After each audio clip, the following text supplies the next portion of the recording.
compartilhar a tela aqui do material que a gente vai usar nessa agenda. Eu marquei semanalmente, mas como não dá, pelo menos eu não consegui colocar descrições por semana do que a gente vai tratar. Essa primeira aula é só uma aula introdutória para falar um pouco da história dos design patterns, como é que eles se compõem, o que a gente vai estudar, qual é o catálogo que a gente vai estudar, é, como é que a gente lê um catálogo de padrões de projeto, para que ele serve, tal. E aí, cada semana a gente aborda um designer, né? E aí vai passando até a gente fechar todo o catálogo do Goff, e o mais interessante vai ser depois que a gente vai começar a relacionar os padrões, né? Porque tem citações de relação de padrões que são relações muito comuns.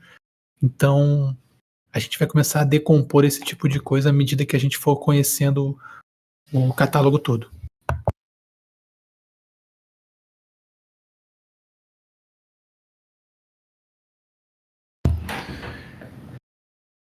Você quer começar a gravar? Eu não sei como é que vai ser o esquema de gravação, nem se já tá gravando. O Zé Biscoito falou que ia começar a gravar. Deixa eu confirmar aqui. Mas aí. Já tô gravando, ele falou. Já tá gravando. É isso aí. Isso. Tá certo. Eu vou só compartilhar a tela aqui, que é a tela do material que a gente vai usar, tá? Do Refactor Guru, que é um curso relativamente famoso, né? Já tem um tempo já estabelecido, o material já estabelecido na internet. É bem didático, achei bem legal, bem visual, né? O mais importante aqui é que a gente entenda a essência, porque cada design que a gente vai estudar nas próximas semanas. Pedrão, Fala. tá carregando infinita a tela. Tenta compartilhar lá de novo, por favor. O pessoal falou aqui no grupo. Algumas falou que aqui tá de boa, outras não. Tenta compartilhar. Vamos lá. Aqui tá de boa, coincidência hoje. Aí, agora Pronto, mandei aqui. Eu vou até mexer na janela pra mim aqui. foi. Eu vou abrir, eu vou fazer uma busca. O pessoal falou que tá funcionando aqui já. Tá funcionando? Tá. Beleza. Olhou. Então tá tranquilo. Então vamos lá. Tá todo mundo me ouvindo bem? Tá funcionando? Né? Então, só formalizando, para começar, meu nome é Pedro Pietrolongo, né? Eu sou um dos professores, dos colaboradores aqui do Boteco dos Devs, e o nosso intuito é fazer uma agenda constante de aulas, né? De debates, enfim, colocar um pouco mais essa questão de ensinar, aprender, discutir, debater, né, aqui do nosso jeito, né, como a gente faz. Então é livre iniciativa, tá? Não cobra nada, não quero nada de ninguém, estou aqui, e quem quiser colaborar, quem quiser, né, vir, fica à vontade. Então esse aqui é o material do Refactor Guru. Tá vendo aqui o site? Ó? Tem uma parte traduzida para o português, que eu acho muito legal. Então a gente vai começar basicamente dessa partezinha daqui. Nós vamos seguir todo esse gráfico inicial, e quando a gente for na partir das próximas semanas, nós vamos ter 22 semanas seguidas, cada uma falando de um design pattern, tá? E vamos entrar no catálogo. Mas hoje a gente vai olhar toda a estrutura do que compõe um padrão, do que ele é, e aí a gente consegue cobrindo todo esse arcabouço de conhecimento e produzir essa linguagem comum. Tá? Eu não estou olhando o chat, então assim, se alguém tiver dúvida, tiver alguma questão, quiser parar, né, por favor, eu leio, galera, pode aí deixar. me ajuda aí, né? Tranquilo. Vamos que vamos. Então, eu vou cobrir rápida, tudo que eu vou falar está escrito aqui, tá? De um jeito ou de outro, tá? Nosso tempo aqui vai ser de mais ou menos uma meia hora, 40 minutos, não sei, imagino, mais as dúvidas. Então não deve passar de uma hora. Então, o que é um padrão de projeto? Né? Nesse ponto aqui, a menor definição do que é um padrão de projeto é uma solução típica para um problema comum num software, num projeto de software. Tá aí um padrão de projeto de software. Né? E aí ele até cita que são como plantas pré-fabricadas, né, de obras pré-fabricadas, porque nos Estados Unidos é muito comum essa questão de casas pré-fabricadas. A gente aqui não tem isso. Mas quando a gente olha um padrão, é só a gente ver, se ele escolhesse, por exemplo, o carro, um carro tem meio que um padrão, né, que segue meio que o padrão da biga romana de 4 cavalos, de 2 a 4 cavalos, de 4 lugares, né, bigas grandes de 4 lugares. Então, é curioso como os padrões eles vão se estabelecendo e ao mesmo tempo vão citando o que a gente vai fazendo, né? Ele diz aqui, e essa é uma coisa interessante, que você que não é só realmente, não é só copiar ou colar um padrão, não é um tipo de código ou não é uma estrutura específica. É como um problema se apresenta e como você vai aplicar aquela solução que já é conhecida para resolver aquele problema, tá?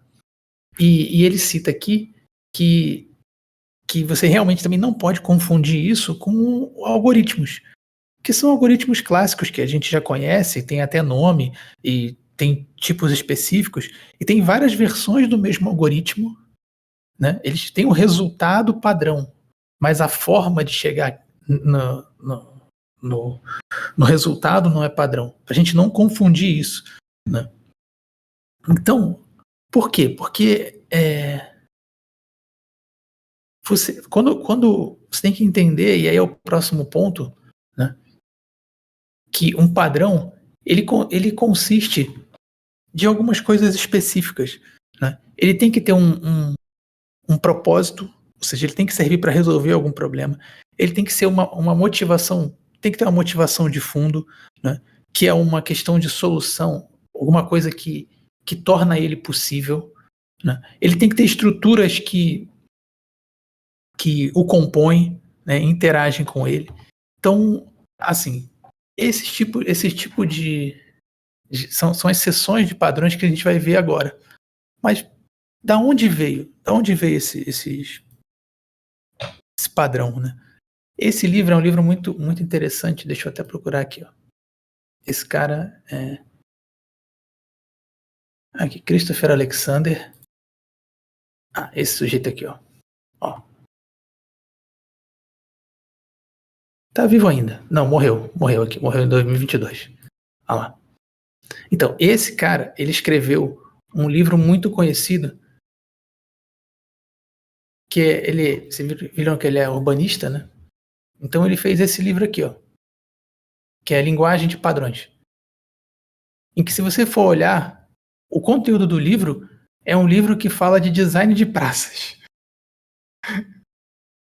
Ele é arquiteto, né? Então, aqui ele dizia como que as praças podiam ser desenhadas.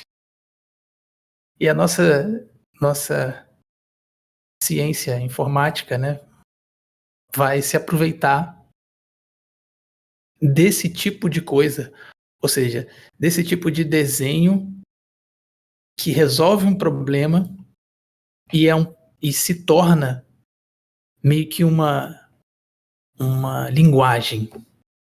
Porque o que eu vou dizer para vocês ou o tipo de padrão que a gente vai usar para resolver um problema, ou o conjunto de padrões que a gente vai usar para resolver um problema, é similar aos desenhos do livro de padrões de desenvolvimento de praças e prédios e, enfim, esse catálogo, né, de linguagens da arquitetura. Talvez seja por isso que tem esse cargo de arquiteto de software, né, que é o cara que fica pensando em como os padrões se combinam e como resolver determinados problemas específicos. Talvez seja por isso que tem esse cargo. Por causa justamente desse cara, do Christopher Alexander e do livro dele de linguagem de padrões. Eu tenho uma dúvida aí, Fala. rapidinho. Quando ele fala padrão, porque tem aquele padrão que é o default, né? Default. E tem o partners. Qual a diferença entre os dois? Isso aí são padrões reconhecidos pela galera, e aí se cria-se esse padrão, ou esse aí é um padrão tipo escrito em pedra, sabe?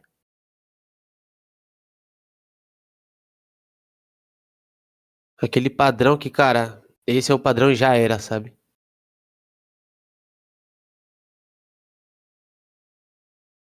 Eu falo nem no design dele em si. Ele tem vários livros falo aparatos das praças. Ah, buguei, eu acho.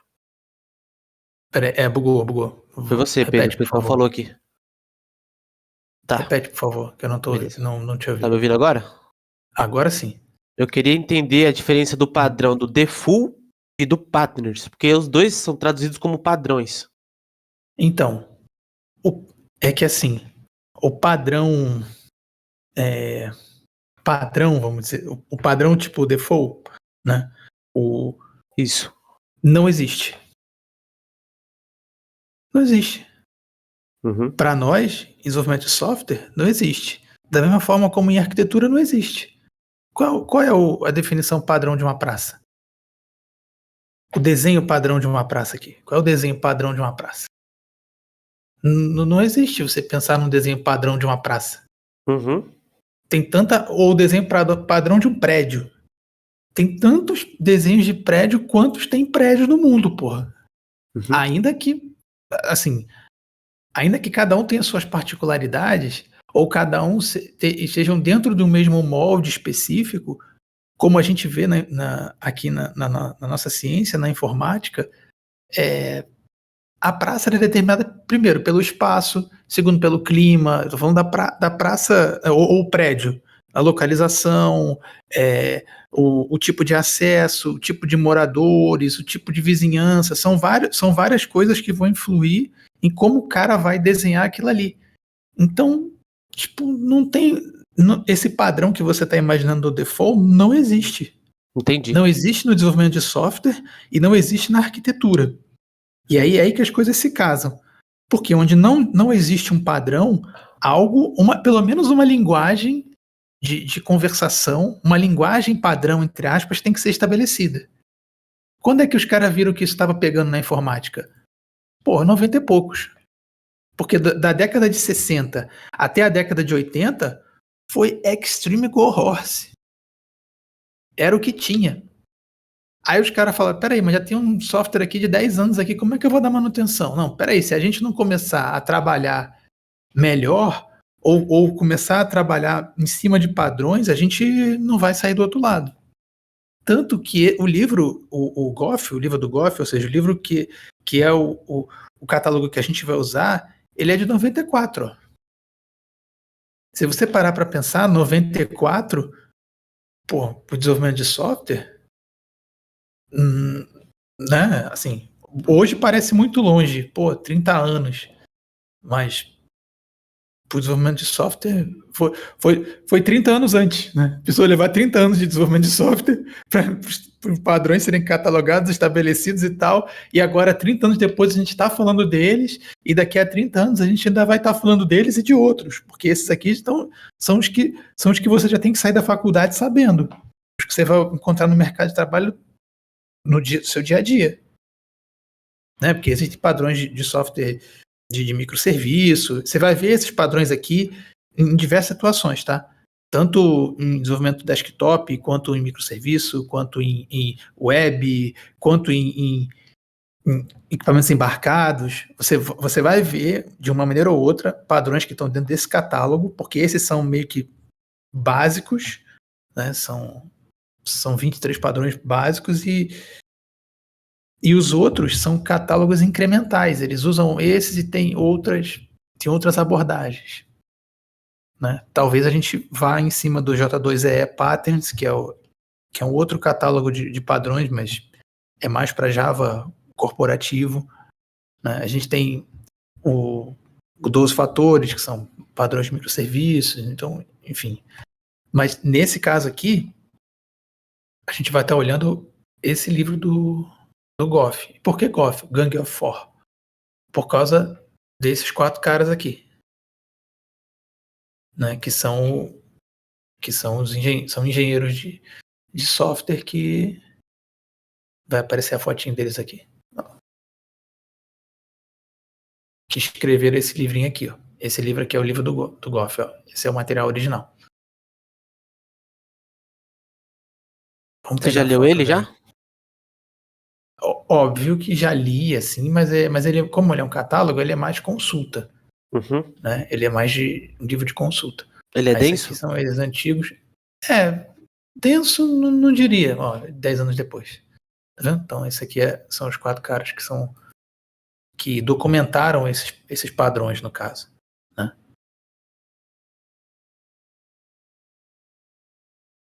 Não é que ele seja denso, é que é igual você procurar uma palavra no dicionário.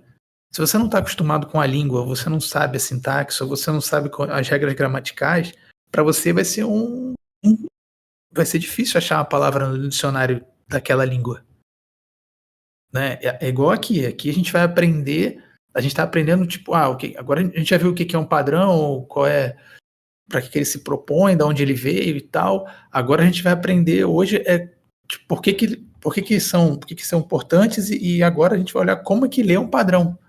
Então, tipo, como é que você lê um catálogo de padrões? Como é que eles se interrelacionam? E aí vai ser o final do nosso bate-papo de hoje, porque aí na próxima semana a gente já vai pegar o primeiro padrão e descascar ele. Esse outro ponto aqui, tipo, por que você deve aprender o padrão? Primeiro porque, assim, vai ser mais fácil para você trabalhar. É mais fácil para você trabalhar. Porque todo mundo trabalha, você vai presumir que todo mundo vai trabalhar com esse mesmo conhecimento. E essa solução, ela é testada, retestada, ela é validada em diferentes cenários. Então, assim, resolve um problema. Mesmo que você não bote fé, mesmo que você não ache que fica mais fácil, mas no primeiro momento que você está fazendo, tá? Mas na curva do tempo, na manutenção, isso vai se provar verdadeiro. Tá? Às vezes a gente não tem esse olhar, né, de médio e longo prazo. E outro ponto interessante, os padrões de projeto, e como eu disse antes, mas agora muito mais ainda, eles viram uma linguagem comum, um jeito de se comunicar. Então, quando você, sei lá, quando você fala que você vai precisar verificar o estado do objeto sem mudar a condição dele, né? Ah, tá, tem o observer, tem o visitor, tem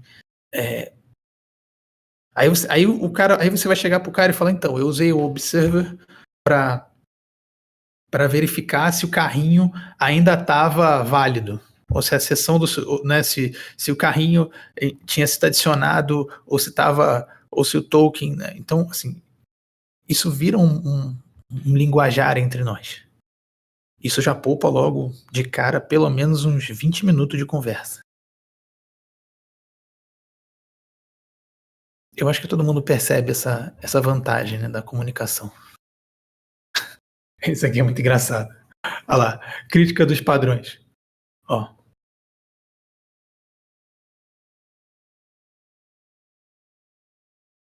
Então, isso aqui é uma crítica, né? Tipo, gambiarras para uma linguagem fraca, né? Para uma programação fraca.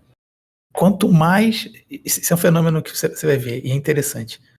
Quanto menos padrões você segue, mais gambiarras e mais dependente da linguagem você vai estar. Então, mais difícil vai ser a manutenção. Então, esse aqui você pode observar, né? Não usou o strategy, usou um lambda.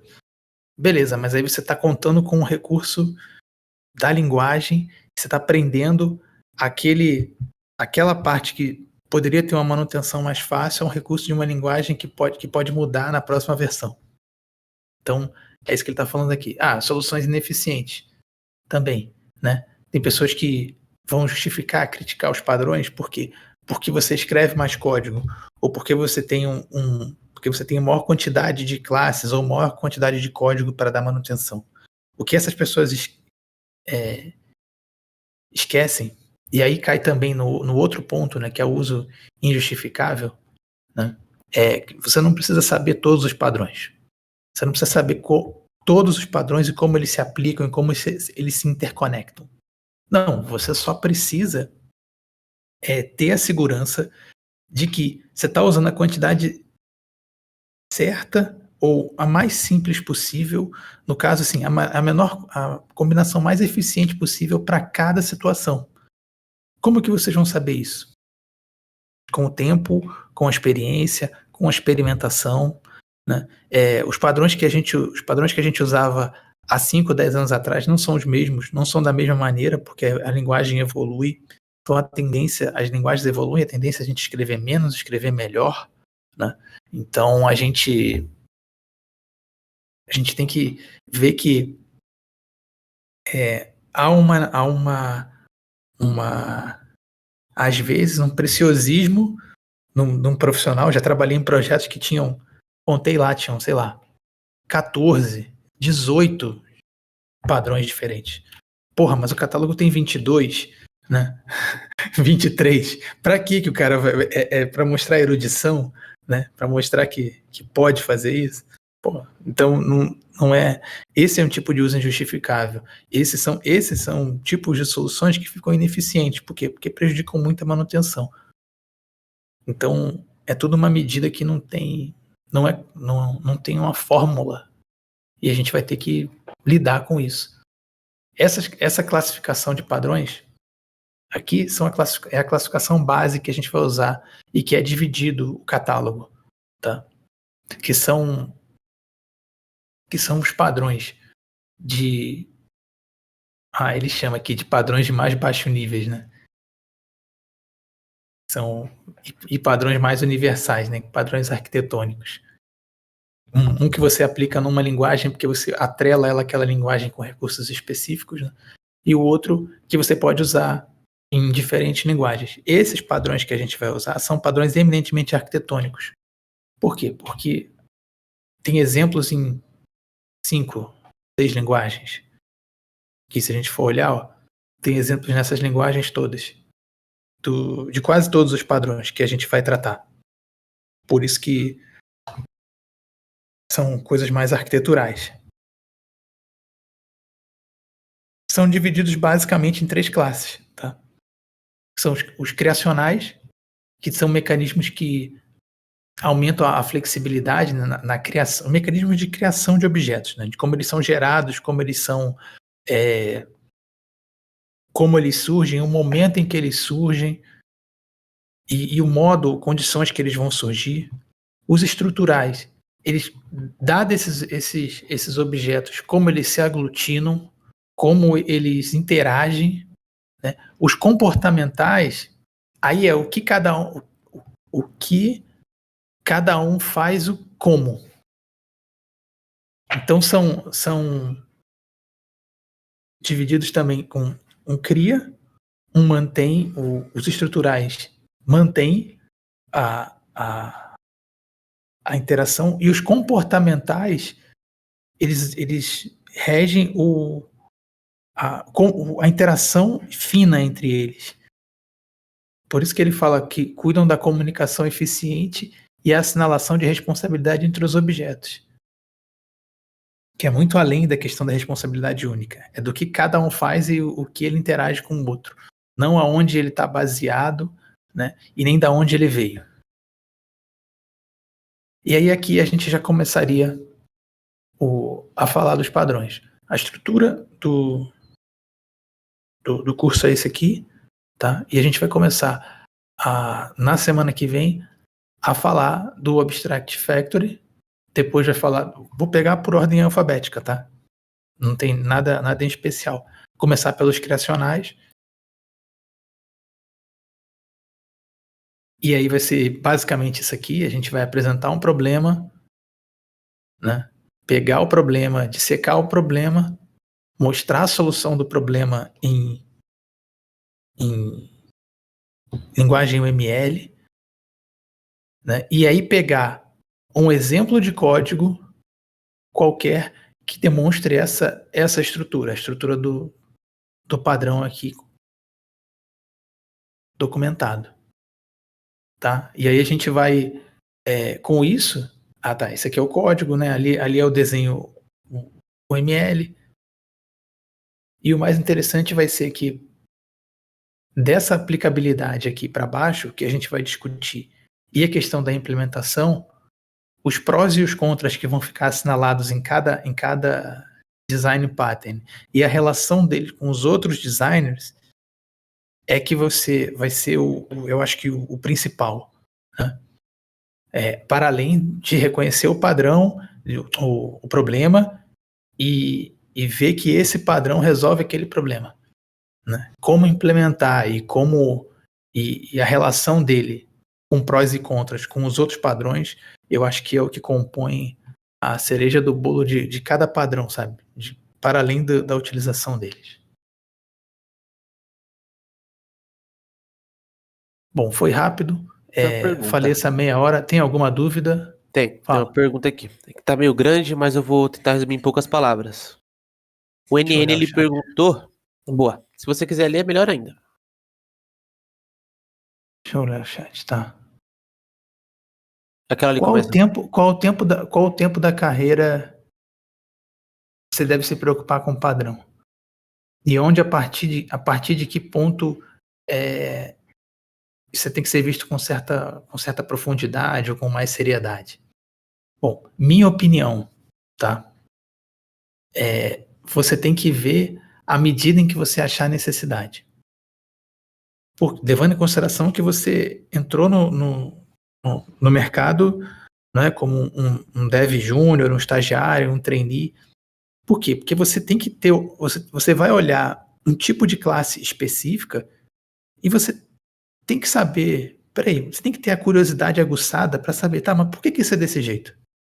Por que tem uma instância? Por que chama singleton e tem essa. Você pode nem saber por que precisa de uma instância só daquele objeto no servidor o tempo todo e só aquele. Você pode não saber para que isso serve agora, mas o simples fato de você entender que existe uma classe que as pessoas chamam de singleton e que ela retorna um objeto estático dela mesma que já está em memória, que não vai poder ser mudado, você pode nem saber fazer um singleton ou saber para que ele usa, mas só isso já vai produzir em você uma mudança de mentalidade e de visão na hora que você for codificar, por exemplo, a próxima manutenção. Entendeu? Então, é importante. Assim, em que ponto que eu acho que você deve? Na medida da necessidade. Tá? Porque eu não sei se você é um desenvolvedor. Óbvio, se você for mais para o back-end, você vai ver mais determinados padrões. Se você for mais front-end, você vai ver outros tipos de padrões. Mas acaba que cai de um jeito ou de outro nesses 22, 23 que a gente vai olhar aqui. Então, espero ter respondido a tua pergunta sem te causar mais dúvidas, entendeu? A não ser que isso seja responsabilidade sua. Se você for contratado como arquiteto, aí, meu irmão, aí não tem conversa. Aí a gente vai sentar de manhã e vamos discutir a relação dos padrões no café da manhã, sabe? Você tem que estar com isso afiado, porque você vai ter que você vai ter que ter o olhar para identificar não só o problema, mas tirar do teu cinturão lá de utilidades lá, qual é a solução, entendeu?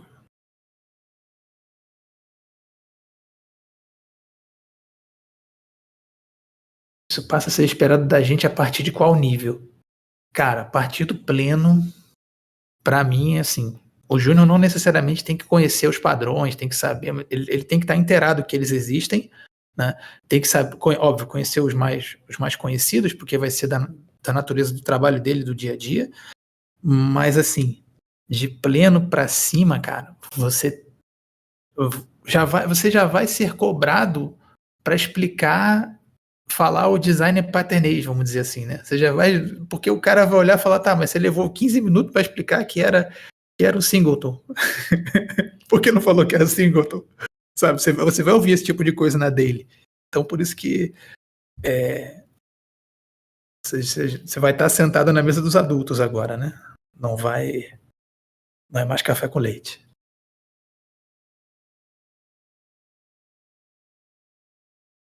Não, assim, para chegar no nível de pleno, é isso aí. O júnior precisa ter noção, né? O pleno, ele precisa ter essa noção e exatamente, eu concordo com o que o Blois falou, né? O júnior, ele precisa saber que existe, né? Ele precisa meio que saber onde ele vai pesquisar sobre aquilo, né? Onde ele vai buscar essa informação. O pleno, ele tem que saber que aquilo ali existe, já tem que começar a identificar quais os padrões resolvem quais situações e já tem que codificar eles, sabe? Saber codificar basicamente. O arquiteto não, o arquiteto ele pode não saber codificar todos os padrões, mas ele tem que ter a maioria dos padrões no sangue para olhar e falar, não, é isso, é aquilo e tal, né? Então, assim, tem uma outra pergunta aqui, né? No caso dos padrões não podem ser aplicados em linguagens que não suportam orientação a objeto ou independe. Não, isso, nesse caso aqui, ele independe. Porque você pode por isso que eles são designers arquiteturais. Você pode implementar eles de um jeito mais fácil nas linguagens orientadas a objeto, mas você pode também fazer em linguagens que são estruturadas, por exemplo, né? Óbvio que vai dar mais trabalho, às vezes você vai ter uma distorção ou outra em algum conceito, mas não é que não possa, né? É igual você me dizer aqui, peraí, mas você pode fazer um carro movido a lenha? Pode fazer um carro movido a lenha. Não vai ser o carro mais potente do mundo, né? Nem o mais limpo, nem o mais veloz e tudo, mas dá para adaptar, né? Então assim, vai da diversidade mesmo de linguagens que a gente tem e da necessidade dos problemas que a gente vai resolver com aquela linguagem com o que a gente tem. E é uma coisa tão dinâmica que a todo momento vão se criando padrões novos, esses padrões vão sendo reconhecidos, estabelecidos, e eu posso dizer a vocês que onde vocês forem trabalhar, cada empresa já vai ter o conjunto de padrões que resolve o borogodó do dia a dia. Entendeu? Então não precisa ficar preocupados, porque determinadas áreas, por exemplo, do conhecimento, já tem padrões de softwares estabelecidos que, porra, tu pode olhar vou dar um exemplo, sei lá, todo carrinho de compra tem um strategy. tem. Pode botar lá que tem, sabe? De um jeito ou de outro, em alguma instância ou outra de abstração, vai ter lá, né? Então, ou tem um observer, ou tem um visitor, né? Então, a gente vai lidar com isso.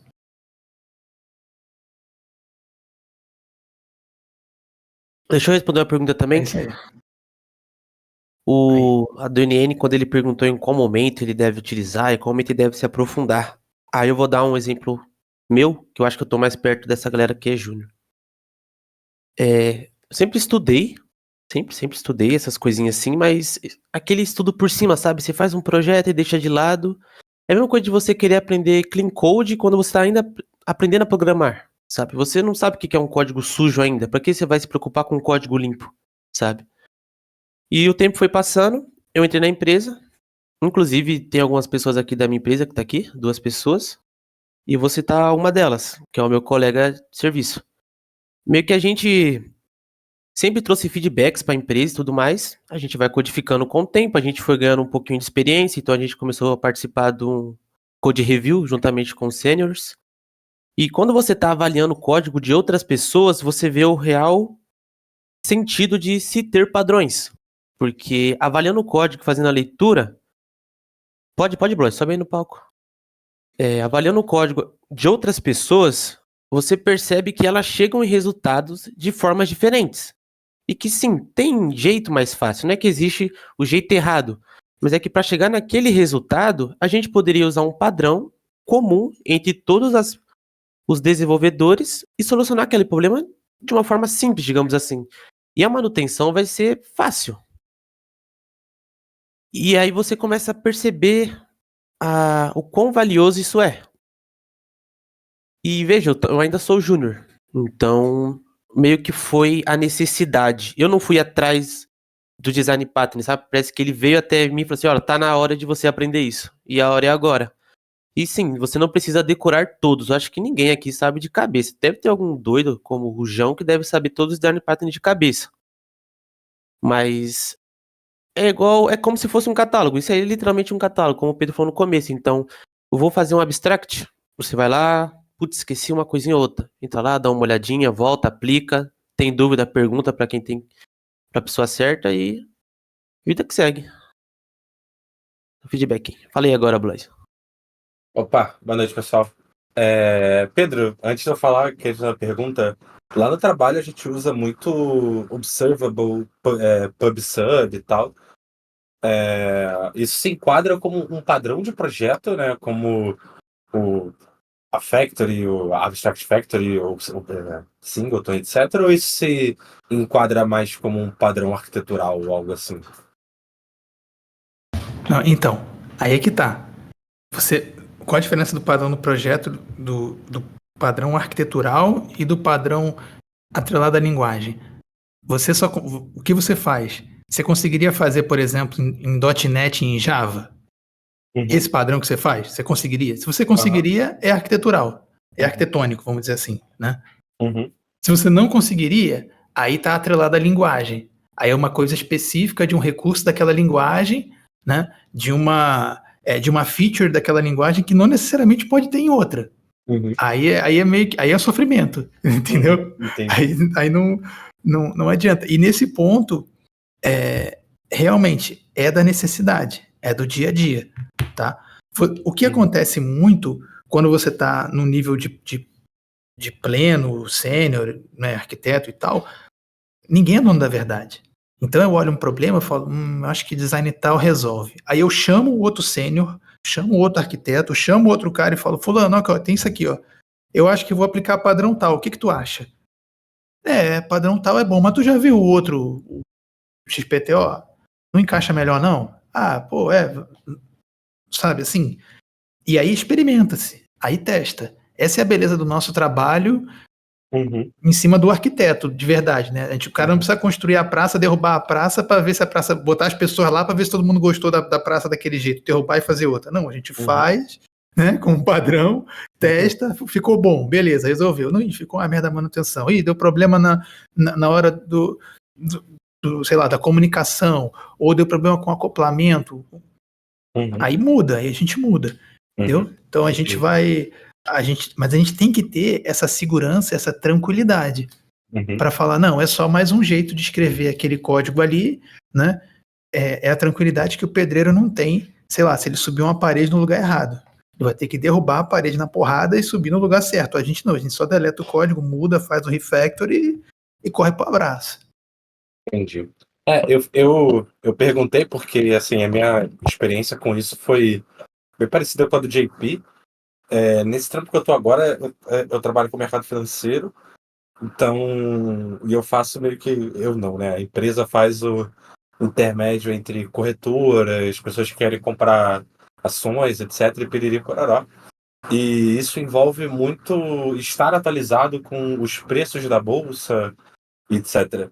E a bolsa em si, ela não diz que é esse padrão, mas quando tu lê, você associa ao padrão. É que basicamente ela pode enviar as ordens para você e a cotação dos preços aí, no caso os preços de algum ativo, né? Eu estou só traduzindo. E as ordens que foram feitas, né, os pedidos. A própria bolsa oferece isso para você como um snapshot. Então, é como você tirar uma foto daquele momento. E ela também oferece um snapshot com update. Então, você literalmente assina alguma coisa e você fica recebendo um determinado evento.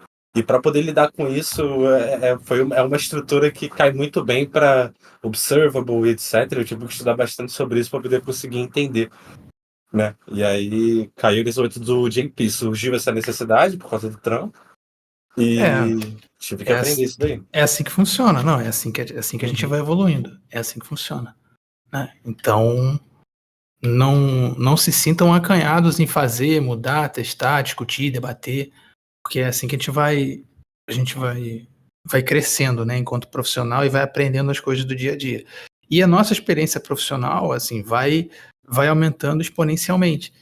Você falou em mensagem e tal, bolsa, pô, já falei aqui, eu trabalhei com um cara que trabalhei com um especialista da Premium da IBM que montou o esquema de bolsa da Nasdaq. 1 milhão de mensagens por segundo. Provavelmente eu consumo o sistema desse cara. Não, então, assim, ele projetou para 1 bilhão de mensagens por segundo. Só tava em 1 milhão, então ele tava tranquilo, né? Pô, só tava em 1 milhão.